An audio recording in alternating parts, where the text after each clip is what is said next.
Okay, we're recording. Hi, everybody. Welcome back to Two Peas in a Peggy podcast. Here today with my lovely friend Amos again to talk about the Summer of Impossible Things. Can't wait. So, lovely, yes. And it's great to have you back with me, Amos. And we're going to be spilling the tea. We've both got our tea here. We have indeed. Yes. Yeah, both got our tea. We're going to be spilling the tea as we delve further into Luna's story. Last time, if you remember, we started off, we covered about 140 pages of the book. So we're on this quest with Luna, who is our protagonist, and her younger sister, Pia, who's known as P. And they've come on this journey of discovery because they've lost their mum.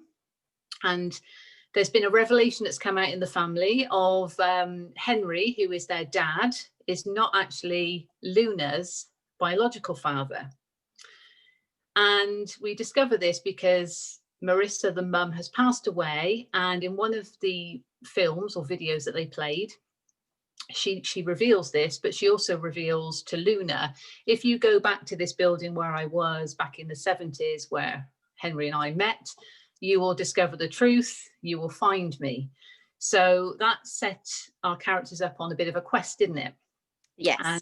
And last time we left you on a bit of a hook because we'd got to the point where, and this book, for anyone who's not read it, I would say it's a journey of self-discovery fused with time travel, so a bit of fantasy fiction.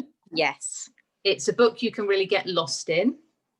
And I should have said at the beginning, if anybody hasn't read it and they want to, maybe they should revisit the podcast because there will be some spoilers. So we've discovered that Luna can actually time travel back to 1977. And she's had an encounter with her mum as a 20-year-old. So Marissa is known as Riss in the 70s. And she's had two sort of moments then, if you like, where she has time traveled back. The first of which was the encounter with Riss, with her mum. And the second time was after this other big revelation that came out, which I felt was building the inciting incident to lead the characters off on their sort of really on their path. And she ran out of the building after this revelation. She bumps into the lawyer who they've obviously met because they're trying to sort out the affairs of this building. And she asks this guy, the lawyer from, 30 years younger lawyer, what date and time it is. And that correlates with the date and time that it actually is, the only difference being the year. So Luna, we know she is a scientist, but she's got a creative passion within her for art and photography, just like Henry. But she also has that inner battle within herself, and my light's just gone off, so that's funny. The cat's just come down the stairs and is meowing out the door, so there's obviously something in that.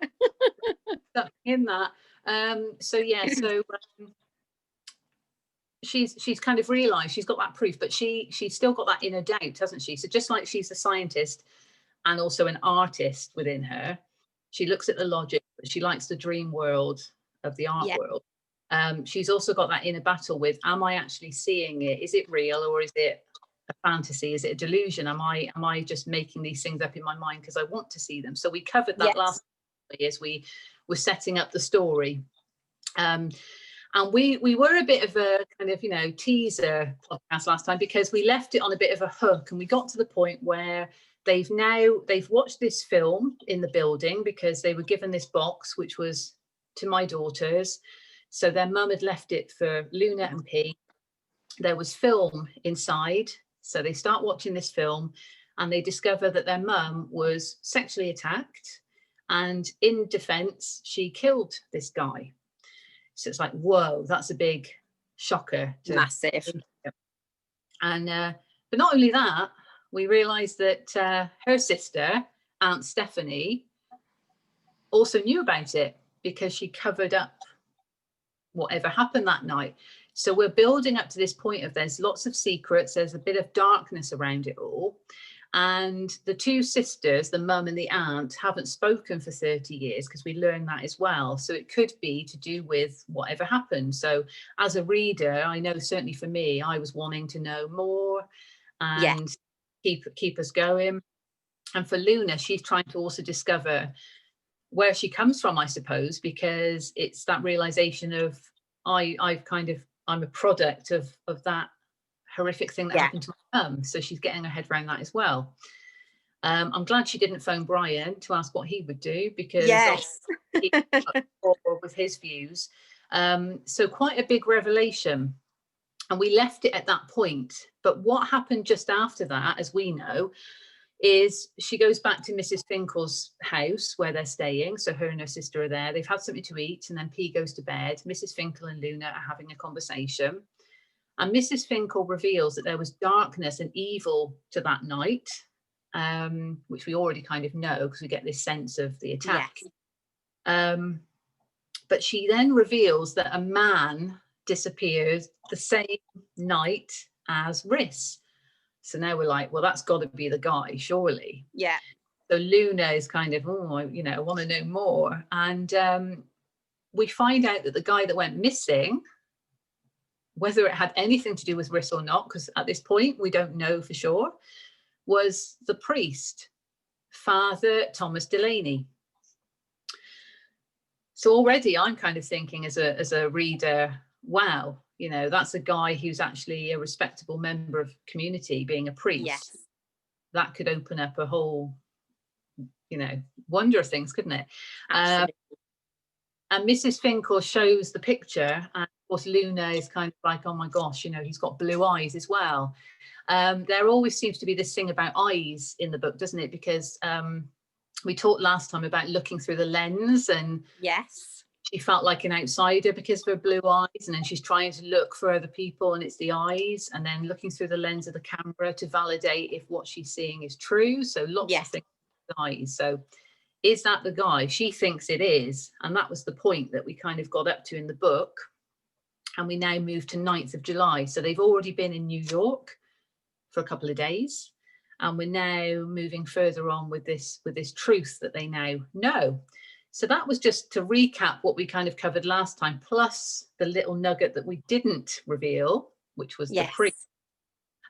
So are you excited to get back into it today, Amos? I am, yes. And it looks like Gilly has come in to join in on the fun. So if he joins us on camera, that could be interesting. And you never know, he might come in at a key point, mightn't he? So he might indeed. So I hope you all enjoy watching it. Further the book, and there's such a lot in it, obviously delving into it. I've read the book a few times. Amos obviously read it as well, so we know what happens, but we're delving deeper into it as we go through it for these hidden nuggets. So starting off, and I've got my notes as always. So we've got the 9th of July. Now there is a quote on that opening page, which is Marcel Proust, and it's, time passes and little by little everything that we have spoken in falsehood becomes true, which is almost I had to read it quite a few times because it was obviously time passes all the time, doesn't it? And it just made me think of that delusion versus reality that Luna's possibly going through in her mind. It's that everything we might have said that's false actually becomes true. And I wondered if that was to do with the memories that we create almost. So if she's telling herself one thing and maybe it's not factually correct, but in time you might look back on it and it becomes a true memory, if that makes sense. So I found that interesting. So we open this section and she's, after this revelation, she's now thinking, maybe I should get checked out by a neurologist. But there's also that sense of, if they actually find something like concrete proof of some medical issue, that sort of eradicates everything that she's discovered so far. And she realized, she knows she's got the proof of the necklace. She knows that she knew these people from that night of the party that Mrs. Finkel then kind of confirmed. So she knows that they're the people that existed. But there's almost still that fear of, well, if it is a medical issue, that could just completely wipe out everything I know to be real at that point. So yeah, so she's determined. Now this was interesting, so I wanted to get your views on this, because she recognizes that both times she was able to time travel so far, she was close to the building. So she's wondering if there's like a portal that's there, which could be, kind of alludes to that time travel fantasy aspect. And she does make reference to that quantum multiverse, which I believe in, and I know you do as well. With days that are kind of happening side by side, so almost like the two timelines, past timeline, the future timeline, and she's kind of hopping between both, isn't she? But this aspect with the portal, it kind of made me think that for people that don't believe in time travel, or don't believe in that concept of the timelines and the multiverse, whether she could just simply be going into a meditative state almost.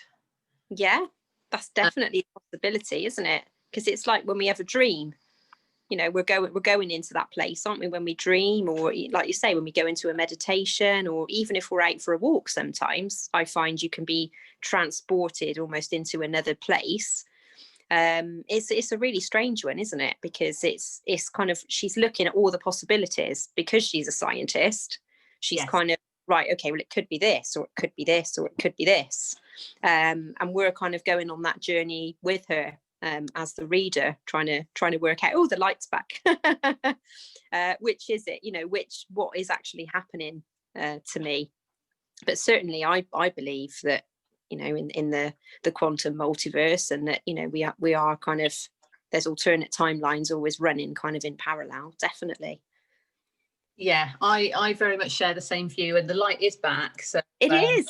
I thought I could play with the laptop. It was because the laptop went on standby, so it's plugged in via USB. Right. So probably going to go again, but I'm just going to take it. Whatever moment it goes is obviously the key moment. It's only because it's so, I mean, depending on where people are watching it, but we're in England and it's quite murky weather at the moment. So it's a bit grey and dark. Which kind of almost, it sort of sets the tone with part of this book, but then it is in the summer. We mentioned that before, didn't we? That if it was set in winter, it would have a very different feel to it. It would, yeah. So so she's still wanting to save her mum, though, definitely, especially after this revelation, and she's not sure whether to tell her sister about it. She's still not too sure. Now, there is some conflict between them, Luna and P, because they're discussing whether to tell Henry what they know from this film. And Luna wants to, but P is very much no. And I found it, I don't know what you felt, but it felt to me almost like a role reversal, because P was almost saying it's not for his best good to tell him. Yeah. So he almost took like the older sister completely. Yeah. So they're kind of having this debate, and P describes Luna as being made of ice, which I found interesting, because we know as the reader, because it's being told in her first person, that she does have feelings, because all this stuff is going on under the surface, but she's just not feeling it. And I think that's got something to do with that almost sacrificial, the dependency that P has on her older sister. Yeah. As we mentioned that before, didn't we? That Luna puts herself at the bottom of it all. But on surface level, P thinks she's just like, there's no emotion there. What's going on? But she's obviously not wanting to reveal it, because she's wanting to be strong for her sister, isn't she? But in doing that, kind of closing off, they have this disagreement, and P gets upset and runs off. And they catch up with each other by the bakery. And we realise that it's actually where Michael is working. So I think it's his family bakery, isn't it? But it's Michael in the present day. Yeah. So her lovely guy, dream guy that she'd met in 1977 is now sort of there, completely different. But she recognises the eyes. Yeah. There's like a sparkle. And he also says to her, you remind me of someone. So I wanted to just discuss briefly recognition with you, because I think all of us can probably say we go through these moments in our life where we encounter people. Yeah. And, you know, we know from a soul level, there's obviously a recognition, but, you know, other people that maybe are not as spiritual, they might still see somebody and there is a recognition. Yeah. So I found it powerful, because at the moment, at this point in the book, they'd only met each other that one night, haven't they? Yeah.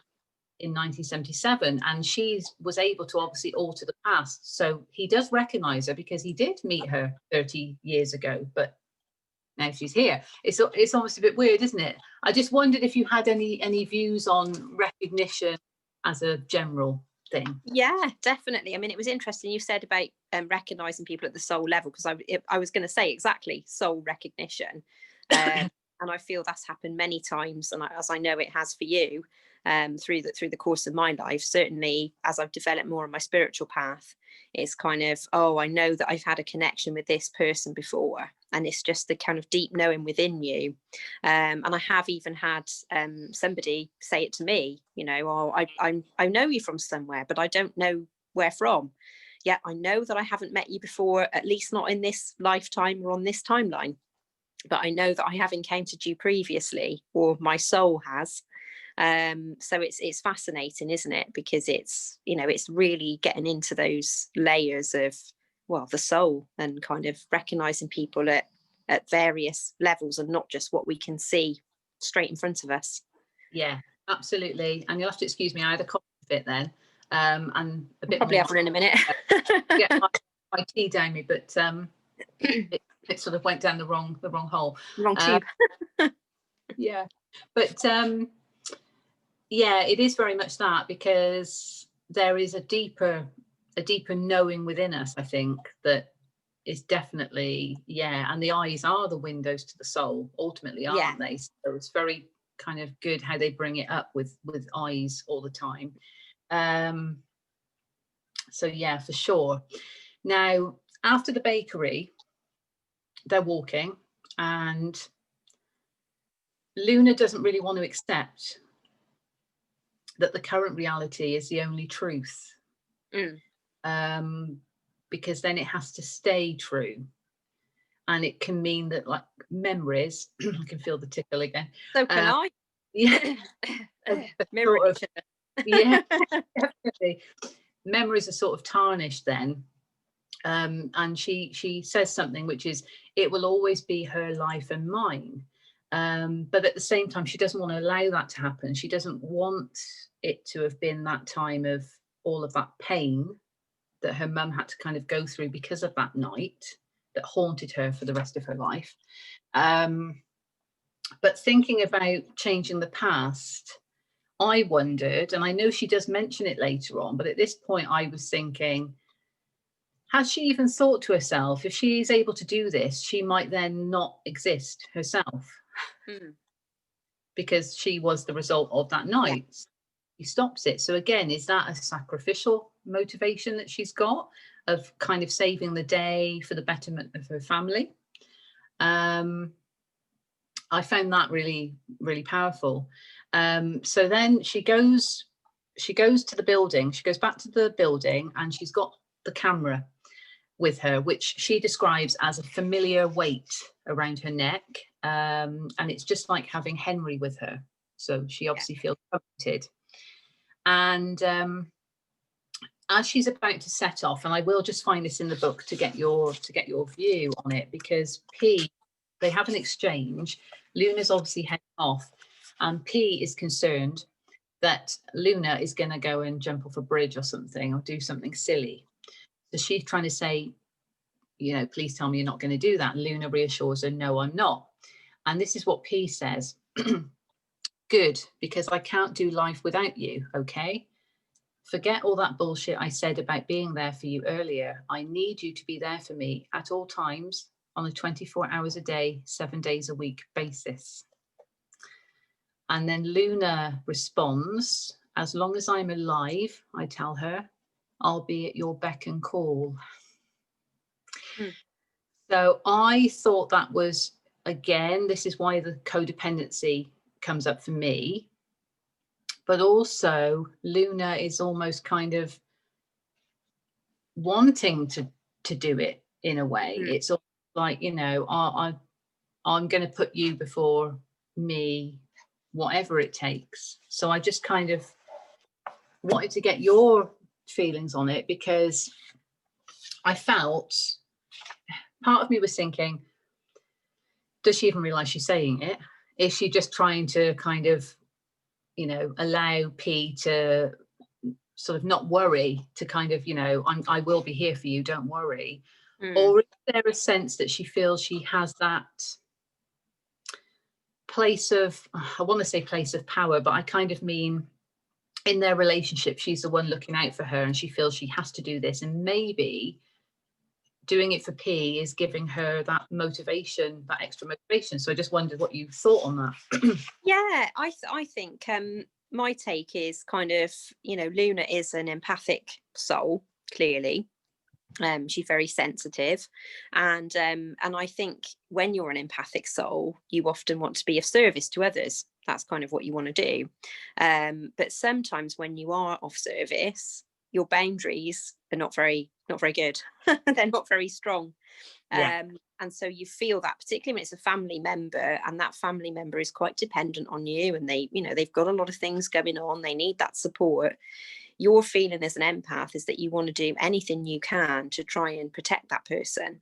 So I think that she probably does mean that from within her, but she's not, almost not realizing at the same time what she's actually saying, and how much she's kind of binding herself to that, and kind of, oh gosh, no wonder I kind of feel drained and etc. at times, and no wonder I found life a bit difficult, because I've basically overgiven of my energy.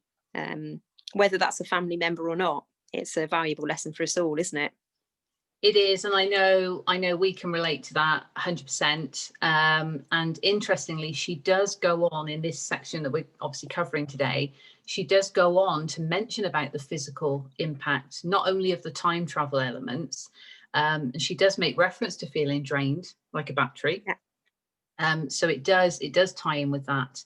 It kind of made me think, oh, you know, she's got that purpose, hasn't she, of being the older sister, and now mum's gone, it's my place to do it. But my role. Yeah, exactly. But it's almost that kind of, do I really know what I signed up for? Because actually it's going to take its toll on me. So yeah, no, that's interesting. So yeah, she's in the building. She's longing to see her mum again because of that first time. But now with this new truth on board, there's almost a fear as well, because it's, you know, I could now see this guy, because we're getting closer to the day when this event is supposed to have happened. So she's almost got a fear as well as this longing. And she starts to hum Love Train, the song, which kind of, that made me get right into the moment, actually, because I could visualize that happening. And as she's doing that, she's visualizing her mum. So that did make me feel like a meditative kind of practice almost, you know, Yeah. to get back there. And she does time travel back. This is where she does mention about the feeling drained. That transition drained her like a battery. She has an interaction with Riss. So she's back there again in 77. She sees her mum again. And they're having this interaction, and Riss is inspired by this copy of Vogue that's out, and she wants to make Luna a skirt because they want to take her dancing, which sounds very good. So Luna, because one of the girls, Linda, has actually says that they like her, so she's quite surprised that they want to kind of take her dancing because of that feeling of being an outsider probably before. But Linda says that they like her, but also that Michael likes her. So we've got that reveal of Michael. Michael's got this little crush going on. So she feels included in the group, which is a nice feeling. And it's almost that, it's bittersweet in a way, because you know it's not going to last, don't you? Yeah. Yeah. We've met each other at the wrong time. Yeah. And then they have this the song I Feel Love, which again got me into that, the Donna Summer song, I think it is, brought it to life for me. And Luna's taking photos as they're dancing around, but she's not sure at that point, are the photos going to show anything? Is it just going to show an empty room? But she says, for now, I don't care. So that kind of shows she would rather just be in the moment and enjoying it with them. No expectation, really. Having fun, feeling she belongs there. And I wrote down here, is there an element of escapism, you know, to what she's wanting to do? And I think there is. As part of that, it's partly trying to save her mum, but it's also escapism from her kind of the mundane aspects of her life, if you like. Yeah. So as Rhys is now kind of pinning this material for the skirt to Luna, they're obviously close. And Luna says, even though she is standing within inches of me, I miss her, which I felt was quite poignant. Yeah. Then we discover, Rhys reveals that she's going to meet Father Delaney, Father Thomas Delaney. And this is because her dad, so Mr. Lupo, is religious and obviously wants things done the right way. She says something interesting when talking about this priest. She says, I like my men to be mature. And we know this guy is obviously older than her. And I think that sets up a bit of a power thing, doesn't it, to their relationship. And also we're made aware of perhaps a darker connection that Mr. Lupo has with it all, because we've not met him in the story. He's not come into it. He's just been talked about. But he's got these connections. He kind of pays people to do stuff, doesn't he? And I get that sense he's a bit of a gangster almost. That vibe. It does come across. And we're on the 9th of July, and we know Henry is heading back to England on the 14th. So we know we've got that kind of window of opportunity when Luna has to kind of do something potentially. I found this interesting, especially with that setup of Mr. Lupo being in that what's Godfather figure. Mafia, I was going to say, feeling. He doesn't even know about Henry, because this is a whirlwind romance, because the reason why he's in America is because he's a freelance photographer. He's doing this shoot on Saturday Night Fever, and that's how him and Rhys met. So they've only been together 4 months. But Rhys says it feels right. Yeah. But Mr. Lupo doesn't know, and I get the impression that he's quite hard to please. So is that really fit well with him? I mean, it's that sort of thing, isn't it? Yeah. No. And if he said no, you can't marry him because, you know, I forbid it because you've only known each other 4 months. Do you think she would do it anyway? She seems quite rebellious, but then she also wants to respect her dad. So found that interesting. An interesting one, yes. And there is that value of the family there. So Luna is actually asking Rhys, because she's trying to get a bit more into this whole priest thing, if she has to see the priest. So I think she's going in with that whole, if I can just avoid that happening just by asking her. Yeah. But Rhys does feel that if she doesn't, it's disrespecting her dad. So like we've said, she does realise, so as I mentioned earlier, that whole thing of, does she even recognise that if she goes through with this, she might not exist? She does kind of reveal that at the end of that chapter, but still wants to kind of continue the mission, doesn't she? Yeah. Then we move back to Mrs. Finkel's house. So she's back in current time, and they're setting up the projector because they want to watch another of the films. But P wants to go home, so she doesn't feel anything more can be gained. She doesn't know what Luna has already experienced, so she's only seeing it from that side. And she says, we didn't know her here, which of course is true because they know her from being a mum, but Luna's got that secret, hasn't she, that, well, actually I do know her a bit here because I met her. And you kind of want Luna to tell her. And they watch the film, And Luna is there as a 5-year-old child, and they're actually waiting for P to come home as a baby. But what they recognise is, even when they see their mum in the film, it's almost like she is not how they remember, even though that is her from their actual past, which could draw back to that quote about the falsehood becoming true, couldn't it? Yeah. Almost. So it kind of contradicts their memory. And she does get a bit short with Luna, doesn't she, in the film? In the film. And Luna says, "The girl I once was recoils as if she's been hit." Yeah. Almost like a kind of, that aggression somehow that came from her. So obviously her mum is going through some ordeal from this past event that they wouldn't have known because they were children. P was just a baby, but now they're kind of seeing it. Yeah, it's like that reflection, on it. Yeah.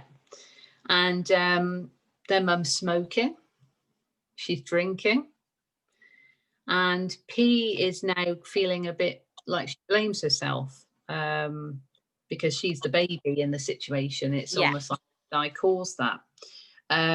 But they realize that they've discovered that film in the box. Their mum obviously put it in there, but feel that it was to say sorry for anything.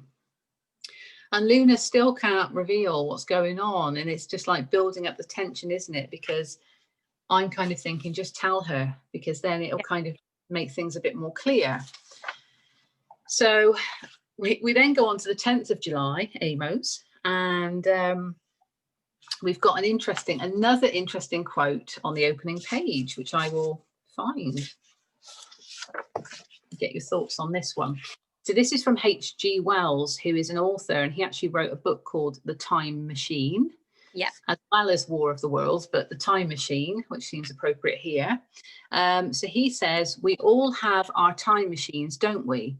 Those that take us back are memories, and those that carry us forward are dreams." Yeah. Would you agree with that? 100%. Yeah. I would as well. And I quite like the fact that he refers to that as a time machine. Yes. Because, it just kind of encapsulates that.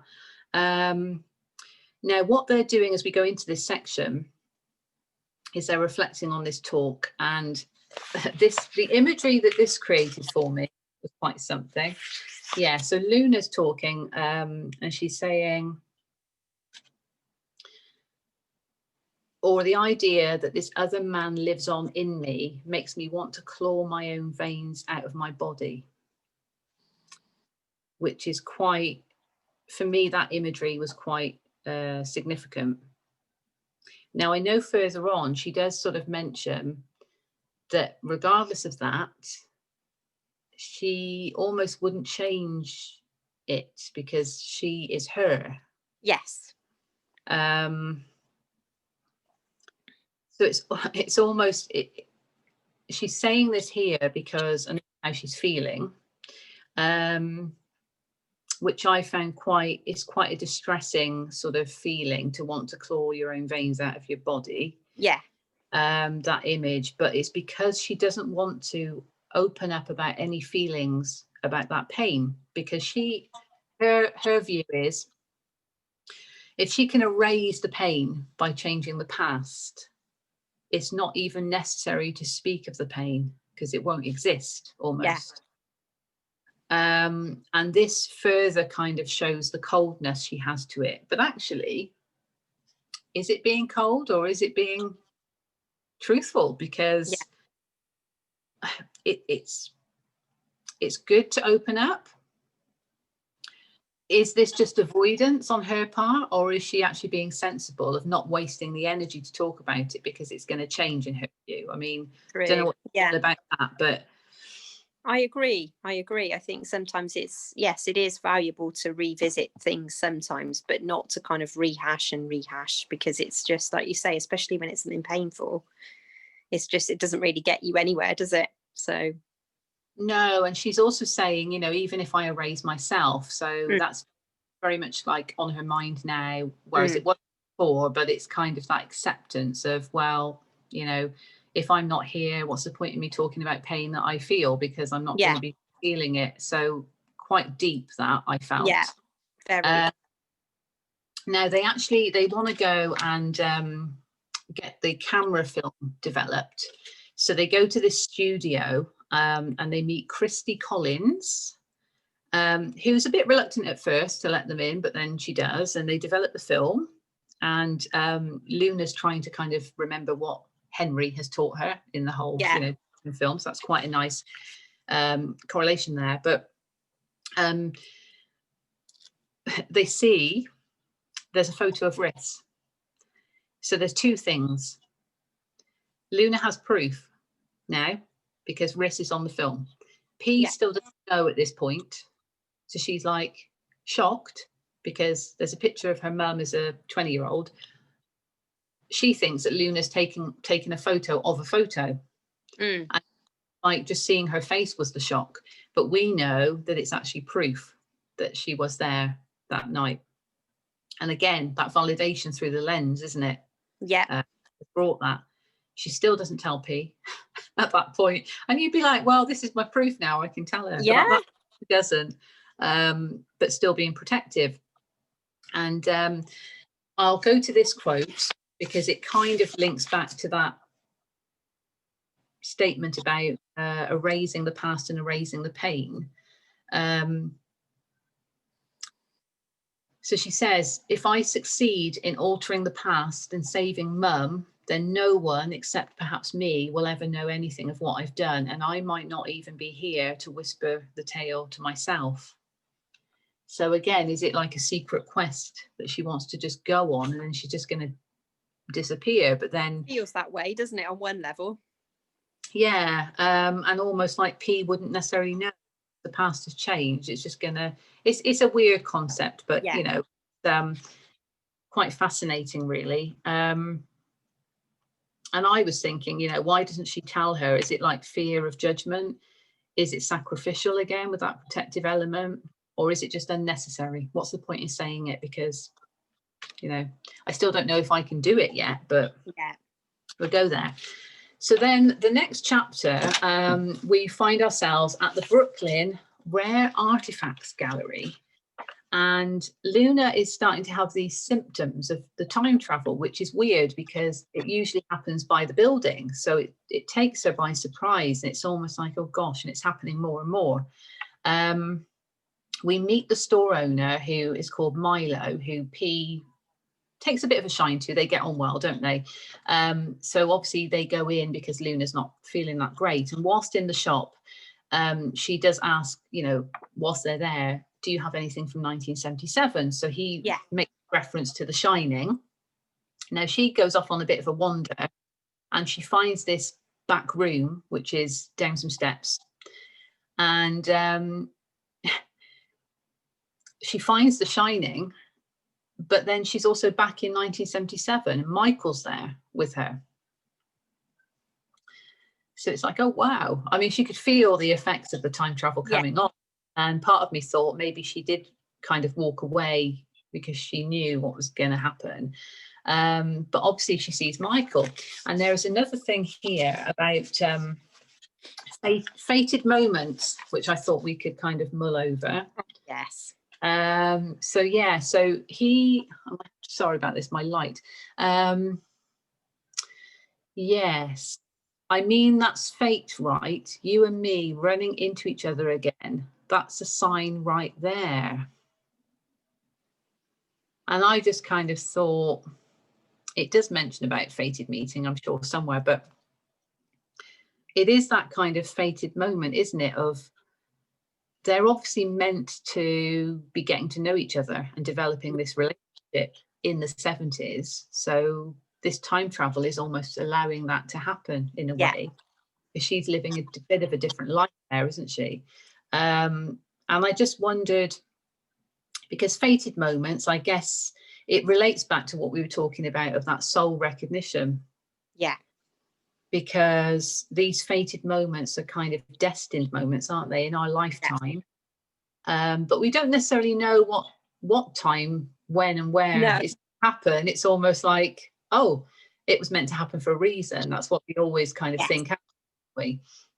So I just wondered if you had any particular views on fated moments, I suppose, if you like. Yeah, I mean, I think the thing is with fated moments is exactly that, isn't it? It's like we are going to encounter these points in our lives that are meant to happen. We just don't know kind of when, where, how, all of that. But there are people, especially that we're meant to meet. Going back to that earlier theme of soul recognition, isn't it? If we've encountered those people in previous timelines, previous lives, chances are a few of those we're going to encounter in our current life, and they're part of our soul family. So we are inevitably going to meet them, particularly if we are on a journey of the soul, and you know we realize what the spiritual path is kind of all about. So yeah, 100%. And I know, you know, it's not everybody's cup of tea to talk about it, but you know, from a spiritual sense, and certainly what I believe, and I know what you feel as well, when you think of soul contracts and what's almost predetermined before we incarnate here, in this lifetime. So we know at soul level who we're going to meet, don't we? We know because we've already agreed that.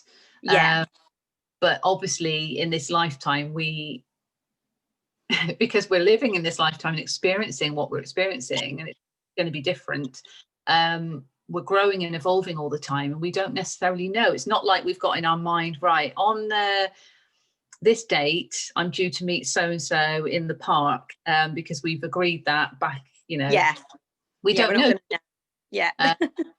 But almost like that reality is that we have kind of agreed it, but we're discovering it, aren't we? And I think Luna is on that discovery voyage of discovery, isn't it?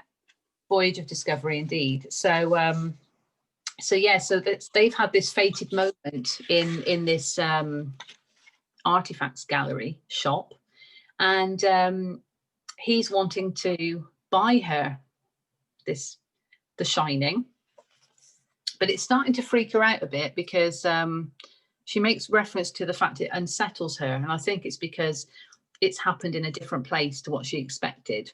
There's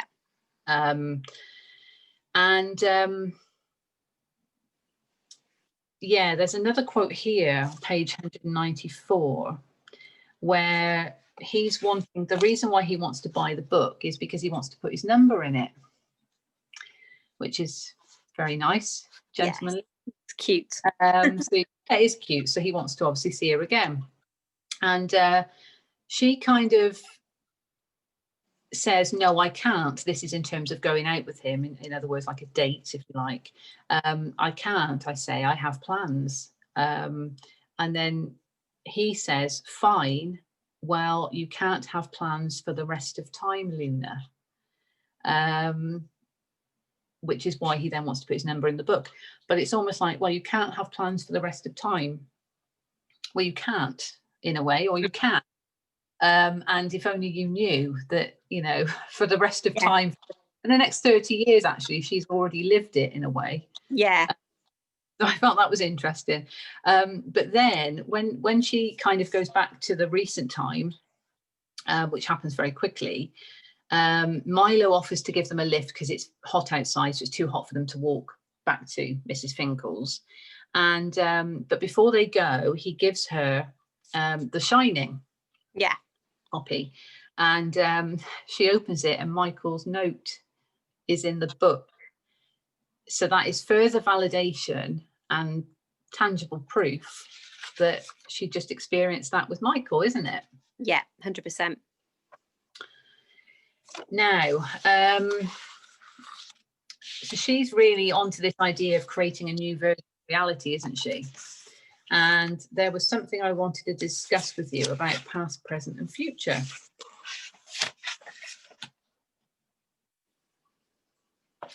She believes, and I think this is the physicist in her, the science brain, I believe there is just one past, one present, one future, but each is a movable feast full of possibility.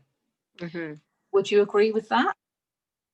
Yeah, I would actually. I do think we can certainly think, particularly thinking in terms of the future, which can be a tendency that we'll all kind of want to try and jump ahead and see, you know, what could potentially be in our future.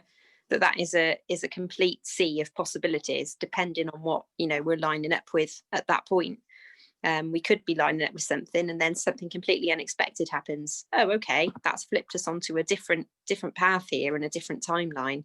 But that's not to say that down the line, the person that we've encountered on timeline A isn't going to crop up again on timeline B.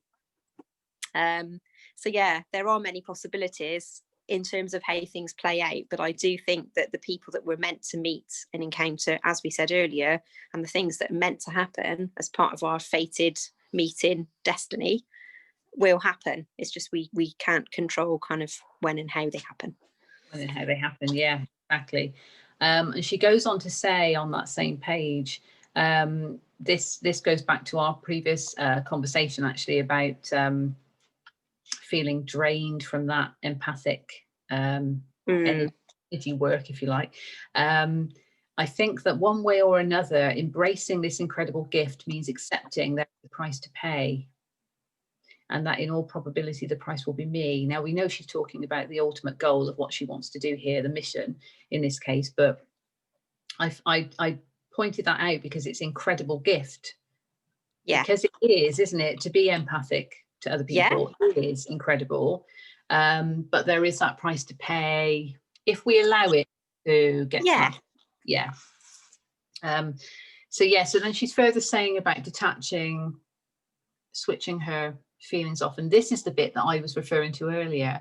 You know, from my blue eyes to my sense of isolation in the midst of a family, I can't hate that because that's me. But she does question also, unless I've been wrong all my life and there is no such thing as a soul, which I disagree. Oh, yeah. But I think she's coming at it from a more scientific aspect there, isn't she? Trying to explain to herself. Now, the tree. So P wants to go and see the tree. Poet, and I didn't know it. Which Henry had said about. So there's this tree that Henry and Riss carved their initials into back in 1977 to almost solidify their love for one another. Yeah. And knowing that they were going back to the same area, he'd asked them to find the tree, take a photo. So P is desperate to go and see this tree. And she's just come from seeing that Milo again. So Luna has noticed that there's a difference in her. There's, as she describes it, a little glow about her. So this Milo has sparked her interest, obviously. And that makes Luna feel able to tell her. So again, it's almost like that shift there of, oh, maybe there's not so much dependency on me now because she's got this little glow about her because someone else has come into her life who's given her those good things. It's safe for me to tell her now. It kind of felt like that. Yes. Yeah. So they're at the tree and Luna has told her, but P is kind of like asking her to repeat it, almost like so it sinks in. And she then revealed that she believes her. And I didn't think, the first time I read it, I didn't think she was going to necessarily. No, I agree. But she does, because when she went back to the building that first night to get the projector, she saw this shadow and she felt it was her mum. So she's not had the same time travel experience, but she's had an interaction with her mum's spirit, I guess, who she believes. So that's what makes her believe what Luna's saying. And she even says maybe every moment of time does take place at the same instant. So there is that kind of, you know, getting onto the same way. There is this kind of moment of, so Luna's kind of saying what her mission is, really. But there is a moment where she also feels they could walk away. And over time, things will just become normal again for them in their life, because perhaps it's so soon after losing their mum, it's all finding up, but after a while it might settle and it'd be fine. But now she's kind of unlocked something. There's almost that feeling that that would eat away at her more if she doesn't carry on with the mission. So I just wondered, and I've put a question here, how might you feel in that situation?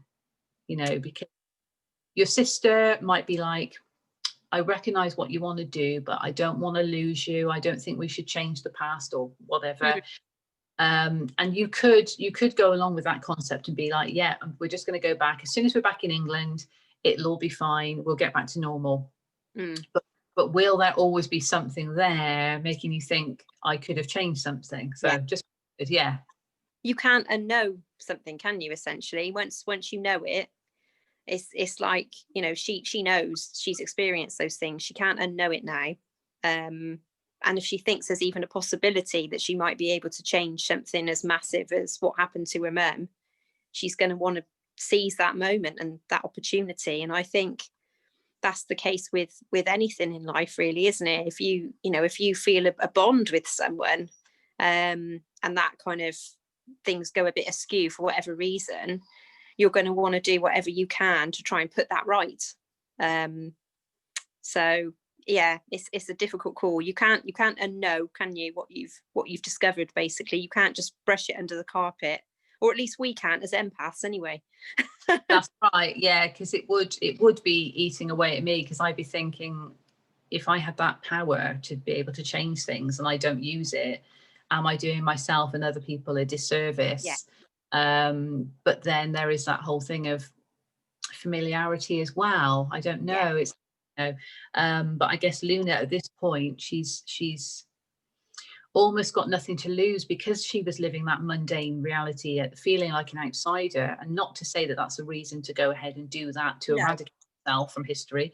But it's almost like, you know, well, actually, I'll say that as we're coming on to it, what she says. So maybe I should backtrack a bit. But she's very much clear that's what she wants to do. She wants to save her mum, doesn't she? And and kind of not want to see her go through what she went through. So that's understandable. So Luna and P go back to the building, and at this point they feel like they're trespassing, because we know when they were there before, the security guard had to kind of, you know, unlock the gates for them, and it was different when Luna was there time traveling, obviously. But they go in and it feels like they're trespassing, and really great imagery again. I mean, I love how the writing is with the descriptions, because she says the reality was melting around me, which gave me that sense. And she's going into the time travel again. So she's back in the bedroom, in Riss's bedroom. She can see the white dress on the wardrobe, which we saw before, but Riss isn't there. And Luna knows that she's actually with Henry, because they're about to carve their initials into this tree. Yeah. So she heads off, and again, this made me think of, remember when she left the building that night and she stood up for herself? There was that group, and Michael kind of saved the day, but she also stood up for herself. And I felt that this time travel gave her a sense of courage almost. Yes. Yeah. And she's kind of running down to get to this tree, and there's these guys in a car that's kind of pestering her in a way. They're trying to be flirty. They're being a bit crude though, aren't they? And but she keeps on going, and it's almost like, again, that brave character in her comes. And you know, she is determined, and she sees this, and again, the description's brilliant. She sees this half moon, and she feels the pull of the dark side, the half lost in shadow, which I thought was brilliant, because of the darkness to all of this, the two halves of the reality of the time travel element, the shadow, and we know about the shadow elements of yourself, and it's bringing up a lot of her own shadow to kind of work throughout this journey of discovery. And Michael then appears, who's also in a car, but there's this sweet interaction. So he keeps popping up, and it's almost like, there's definitely something building between those two. So that's quite cute. And then she sees Henry and Riss at this tree. She says, Henry is in the shadows, as am I. I thought that was quite, it's almost like to me, and I don't know if you feel the same, but I felt like that was Henry's in the shadows. Like Henry is unaware of potential, unaware of who this guy was. I mean, I know that Riss had said before that she was pregnant and Henry knew it wasn't his because she was saving his, but he didn't ask any questions. He just accepted it because he loved her. So he might not know the identity. Now, Luna still doesn't really know the identity. She thinks she does. And it just made me think of that. Henry's in the shadows, as am I. Shadows of the truth. Yeah. And they have this back to front connection, which I felt was interesting as well. And something else she says after they do have an interaction there, and she feels like she needs to go. They want to be alone.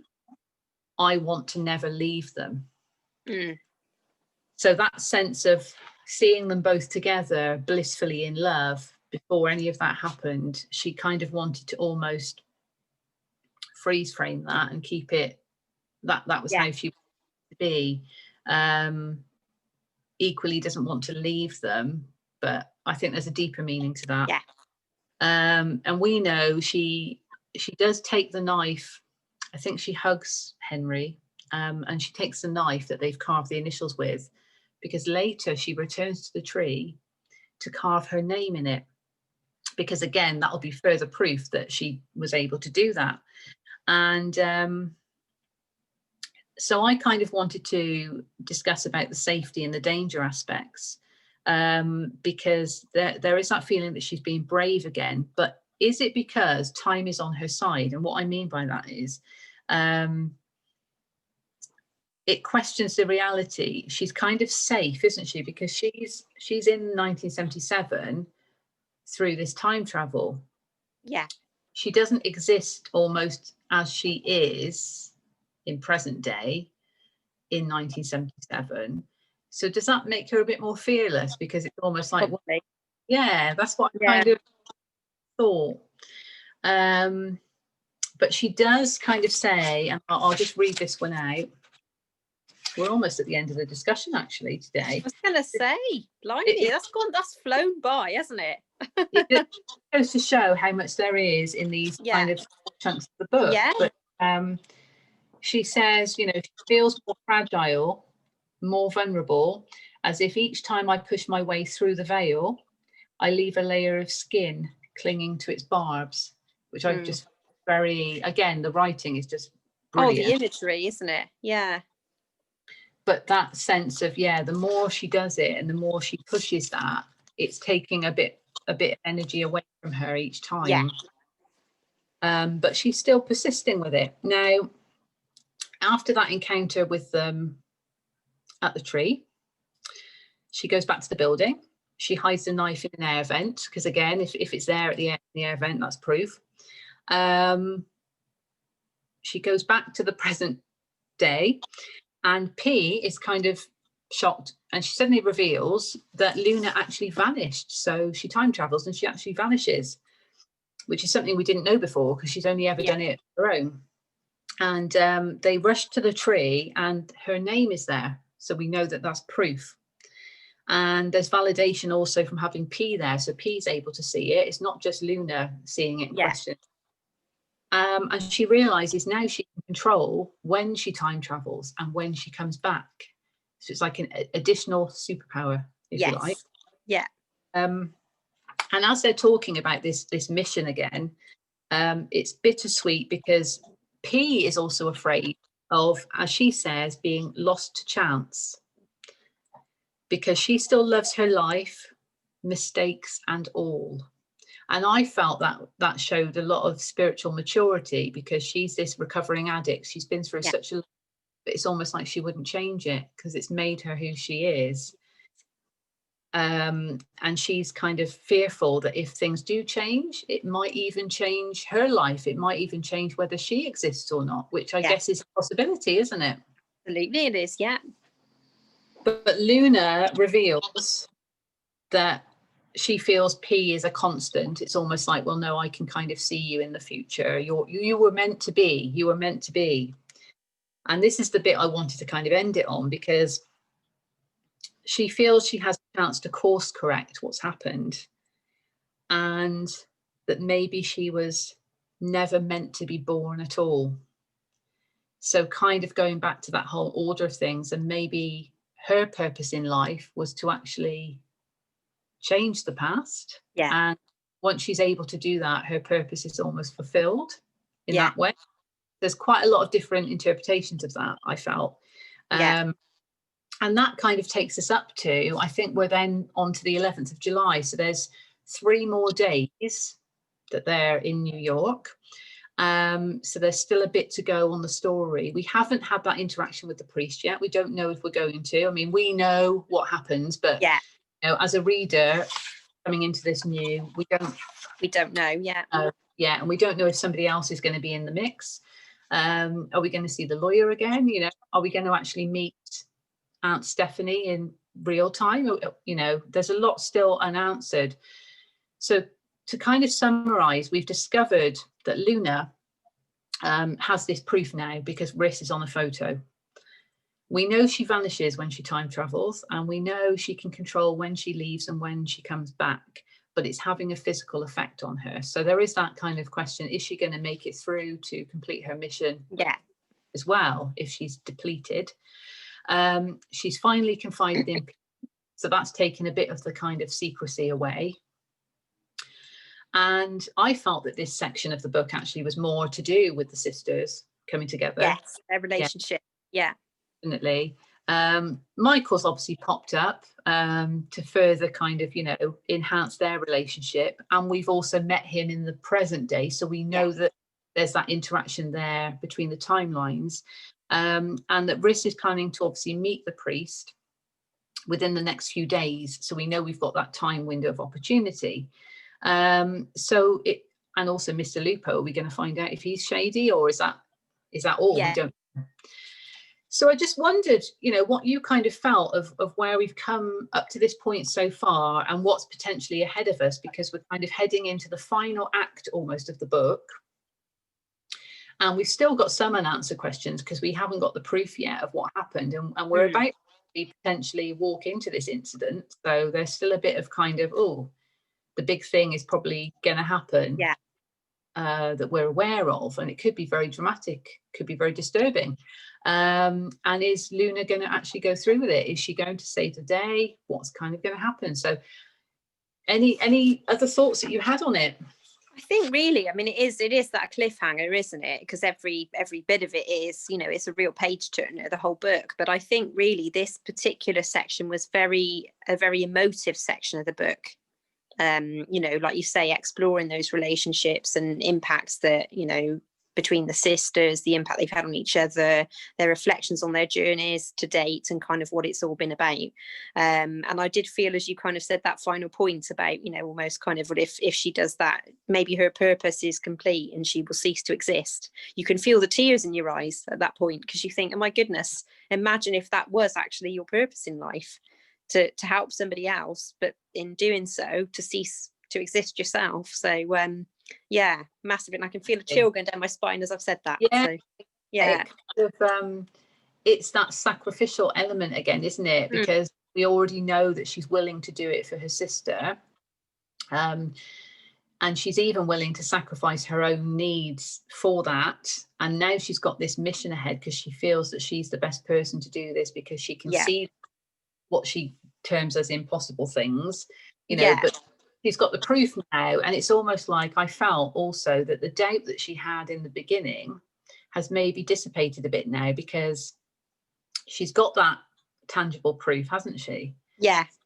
I think she can believe in it a bit more. So now she's kind of like, well, I'm the only one that can do this. So there's a lot of weight on her shoulders, but at the same time, exactly, is she meant to be doing this? Is that the whole all of this? So fabulous. So really enjoyed you know, delving into the journey a bit more. Me too, thank you. You're welcome. And obviously next time, for anybody following the podcast, and I hope you are, because you know we're really enjoying talking about it again and delving deeper into things, that you know for part 3 of it, it'd be really good to kind of round that off finish the book in that sense. But anybody following it who hasn't got the book yet and who's intrigued, I would definitely recommend it. Summer of Impossible Things by Rowan Coleman. And my copy, I mean, is quite tatty. It's not, because I got it as a summer read and it was like quickest airport purchase I'd ever made. But it's been on the beach with me, you know, so it's kind of that, it's got that nice gritty edge to it. Well loved. It's well loved, yeah, and it's been really nice going back into it. So thank you very much, Amos, for joining. Thank you, Christos. And yeah, and thank you for everyone watching it. And please, you know, add your comments, subscribe, like. We've got other podcasts coming out, TV, other books. So lots to discuss, and it's all about creative expression, because 2 Ps in a Peggy podcast is all about that 2 Ps in a pod concept of like-minded souls coming together to share what they love. And for us on this podcast, it's creative expression. And I just love delving into it and just getting the hidden meanings and what kind of is sparked from the creator's imagination, I guess, brought to life either through a book or onto the screen. So thank you very much, Amos, once again. Thank you. We will be spilling the tea again to discuss the final part, and just thank you everyone for watching. And I will try and stop the recording now. And I keep getting notifications, so that's why. Thanks, everybody.